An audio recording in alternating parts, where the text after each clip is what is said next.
Welcome to Pride in Parsippany. I'm your host, Mayor James Barberio. Today with me I have Rennie Tortorello. Did I say it right? Very good. Oh, I'm proud of myself. I'm doing good. Our Township Historian.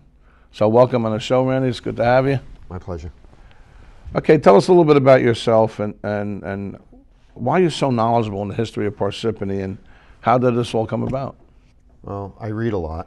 That's got a lot to do with it, and I've always been interested in history in general, and once I saw what was going on in Parsippany 25 years ago, where we were losing a lot of the buildings and people didn't know about the history of the town. They just were passing by in the 7 miles on Route 46 and not blinking. And we have very many historical areas that are important to the history of Morris County and the history of the nation.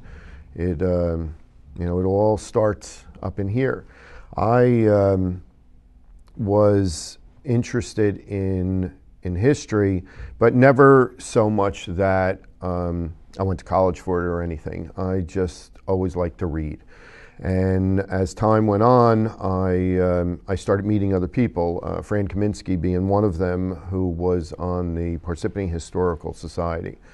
And she let me go through most of her files that she had, and I found it very interesting. I just could not stop reading it. And it really is almost like reading a novel. You find out about these people, where they lived, what they had to go through, and I think that's what people need to see, because you can't get to the future without knowing what the past was.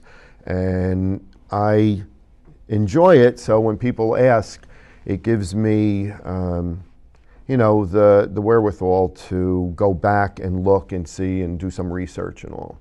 I mean, Parsippany is definitely rich in history when you think about the Revolutionary War, the Civil War, and all, just those wars in themselves. And a question near the end. I know you taped earlier with Video on the Go in the Bowlsby DeGelleke House. Right. But one thing before we get to that, just describe to the residents the Bowlsby DeGelleke, how much land they actually owned in Parsippany. Well, when George Bowlsby comes to Morris County from the middle of New Jersey, he buys land up here that is roughly 600 acres, which is a good amount of acreage at the time. It basically went from both sides of Baldwin Road all the way down to where the reservoir is now. The original property that the Presbyterian Church is on was Bowlsby property. He sold that to the church back in the 1750s, and that's when they were able to put up their log cabin church. Of course, that burned down, and then they built another one, and then in 1828 they built the Parsippany Church that you see now. But the Bowlsbys also were important during the Revolutionary War. He had 7 sons, and 4 of them decide to fight on the Loyalist side. 3 of them decide to work with the Patriots, and it was a very volatile time within the community. His land ended up being sold off piece by piece. When he dies, the sons who are left inherit the property, and then that property gets cut up even more. Finally, there are 2 brothers, Martin and Nathaniel. They get the 2 pieces of property, roughly 70 acres apiece. The piece of property that the Bowlsby DeGelleke House is on now was Nathaniel's land. And that ended up getting cut down to when the township was able to purchase it in 1978, that there were about 13 acres left, which was a pretty good amount in Parsippany at that time.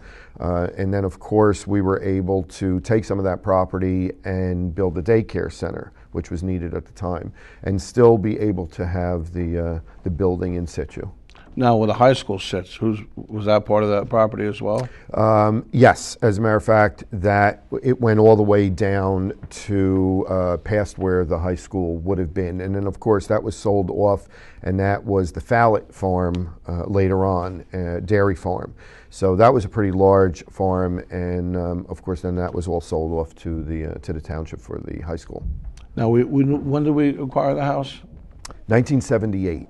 Okay, Yeah, from Bowlsby DeGelleke. Okay, so now explain to me since then, what's okay, taken so place? since then, the township has been able to use it since then. It started to fall into disrepair, though, when the community was able to see it in the beginning, and they had done the work. It really looked good, but as time went on, by the time I got into it in the 1990s, the floors, started to deteriorate, and work needed to be done. So through a grant, through the Morris County Historic Preservation Trust, we were able to get the money together to do a preservation plan.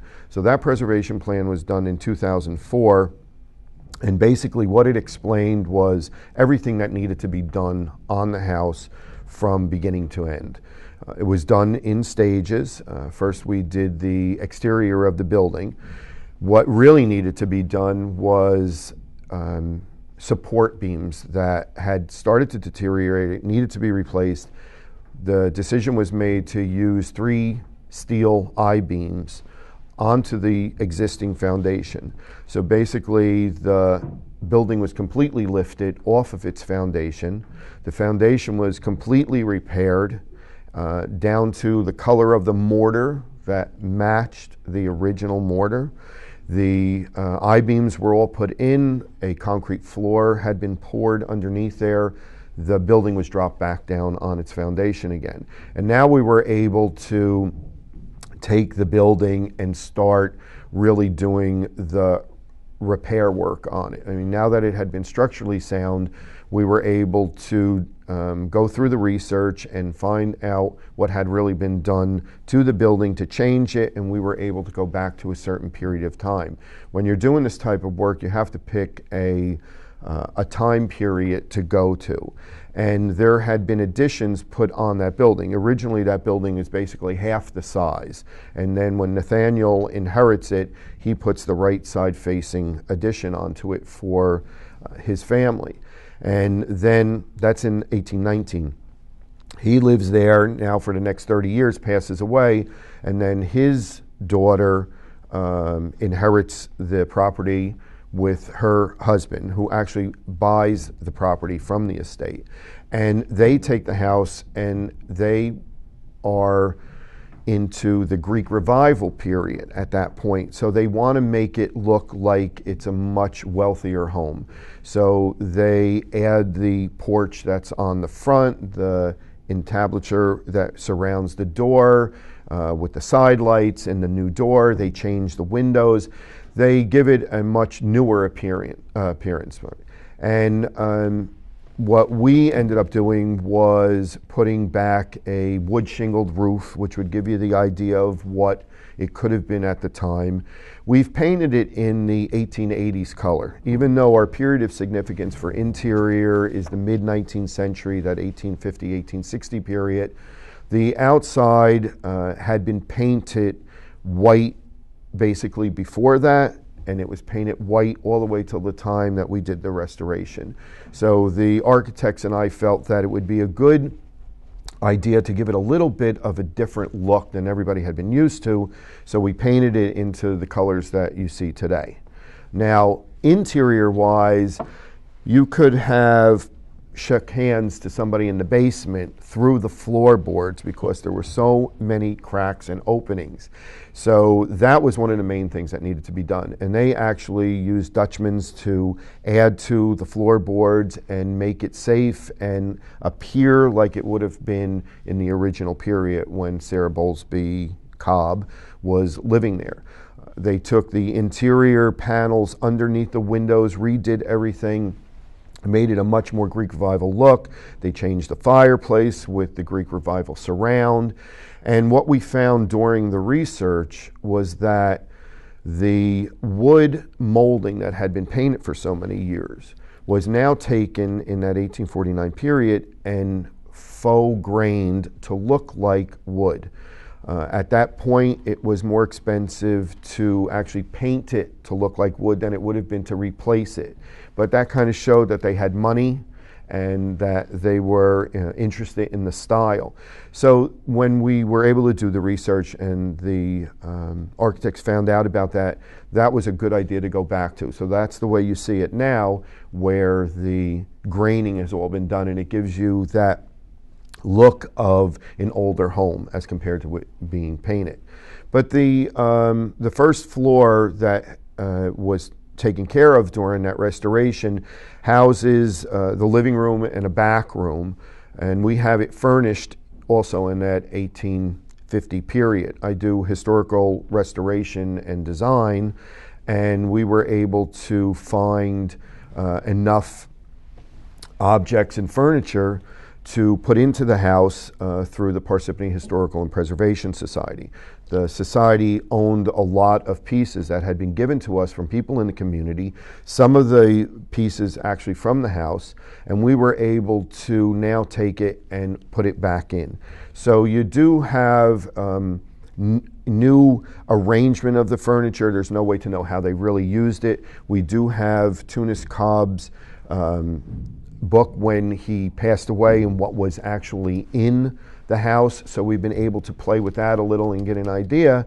And so it gives you the effect when you're in there that you are in an old home.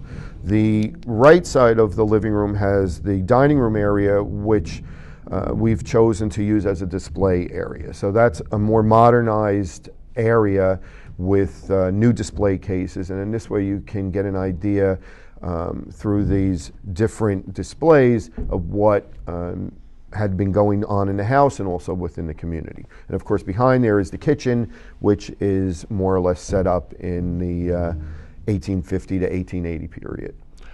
Now, when was the house originally built? The house was built around 1790. There's no exact date to the building. We know that George Bowlsby Jr. is living in there. He's paying taxes. It says at the house where he lives, so there's no way to know where the address is, and of course there's no addresses back then. We do know that his brother was living on the corner of Route 46 and Baldwin Road, where the manse was for the Presbyterian Church up until the 60s, and then they knocked that down, and that's where they put the shopping center that's there now. But you know, his Nathaniel's house, George Bowlsby was his grandfather. They're all basically in that same home, and we know that through the tax records. And at that time it was all Hanover Township, right? Yes, it was all Hanover Township, and we were just a hamlet as part of it. Parsippany was one, Troy was another. Troy doesn't become Troy Hills until 1882 because the mail kept getting sent to Troy, New York. Right. So they decided at that time to change the actual town to Troy Hills.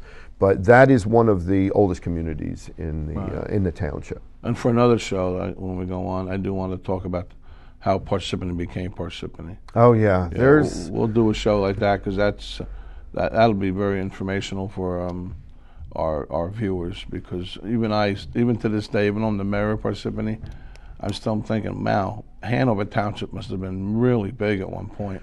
Oh yeah, it really, really was, because you know the size of what Parsippany is at this point. It's the biggest out of all the towns, right? Yeah. And it, you know, is split up into the different areas. But at one point in time, there's 14 different hamlets that are part of Hanover Township. We're lucky to have the spot that we have. I know, right? Okay, now the restoration is complete, the Historical Society has offered to man the building. Am I correct? Yes. And keep it open to the public. Right. So what we've ended up doing is through volunteers, through the Historical Society, which we could always use new volunteers if anybody wants to join. We're open the fourth Sunday of each month. So this way the township community can come and visit. We're usually open from 1 to 4. You can check the newspapers. We advertise in the local papers. Of course, you could always call the mayor's action line, and I'm sure you'll get an answer from there. But we feel it's important at this point to make sure the community knows that it's being utilized. We do get people in. I would like more people to come in to see the building, but we're happy when we get people in there, and we can do a lot when there are not a lot of people. You can really get into depth. It seems that most of the people who do come to the building really want to know about the building and the family. I can talk for easily hours on the family and what had gone into that house because of the 4 different families that had lived there. But like you said, we have other time and other shows that we can also get into that. It's pretty neat because you probably feel like you're part of those families when you work. You so do. much into it. Like you know how they are and stuff like that. Right. You actually even know through some of the readings and through the wills and all, who was important and who was the favorites and who was really the ones that were taking care of the house. So I find it really very interesting. Tell us a little bit about, and this has nothing to do with the Bowlsby DeGelleke House, the Civil War display. Well, in the Bowlsby DeGelleke House, like I had explained in the dining room with the changing displays, we do have some permanent displays, but the changing displays we found give more interest to the community when they are in there, so that they can come every couple of months and see something different that would be in there. Now, with the ending of the Civil War in 1865, we decided that last year we would do a Civil War display. The building, as you see it now, is set up in mourning. So what we tried to do was that when one of the relatives, George Bowlsby, had died during the Civil War, we sort of made up an idea that his mother would have been in the house. They would have had some sort of wake in the house. We show that with the coffin that's in there now, draped with the flag. Inside, all the mirrors and the pictures are covered in black crepe so that you wouldn't see yourself in it, so that you wouldn't get the spirit from the dead coming into you, which is what they believed at the time. But the other side, where we have the display cases, we've shown what a typical Victorian mourning period would have looked like. We have some of the original costume from the family and some from the Baldwin family also that had been donated to us. There's jewelry there that can be seen. We have notebooks on the explanation of the 3 different Civil War veterans that had died during the war that we chose to show in the display. So they have their sort of life stories explained in that one little display that's there. Now, we're planning to do, on the Friday before Memorial Day, an honor to the Civil War soldiers, and we will be reading off the names of the soldiers that died, that are buried in the Presbyterian Church. And you will be able to go to the Presbyterian Cemetery to actually see the graves, and someone will be there to explain some of the information about that's there. We wanted to tie it all in together with the church because the church was the major player during these times. Everybody knew each other because of the church. Most everybody in Parsippany were related through meeting people through the church.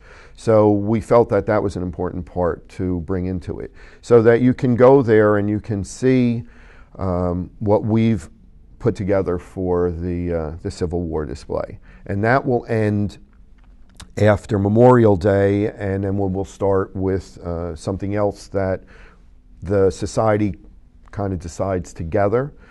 We like to get everybody in this society, put their 2 cents in, and see where we can go from there, because then it gets more people interested in it just from, just not my point of view. Well, I have to tell you, Randy, I get mesmerized when I listen to you because God, you know your stuff when it comes to this history of Parsippany.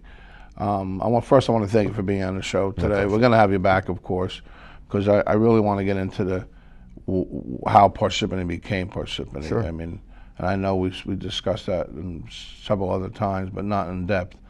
And it's pretty neat. I mean, because it goes way back into what, 1600s maybe. Well, they're up here for sure. Right. I mean, they really start in the 1700s. 17, okay.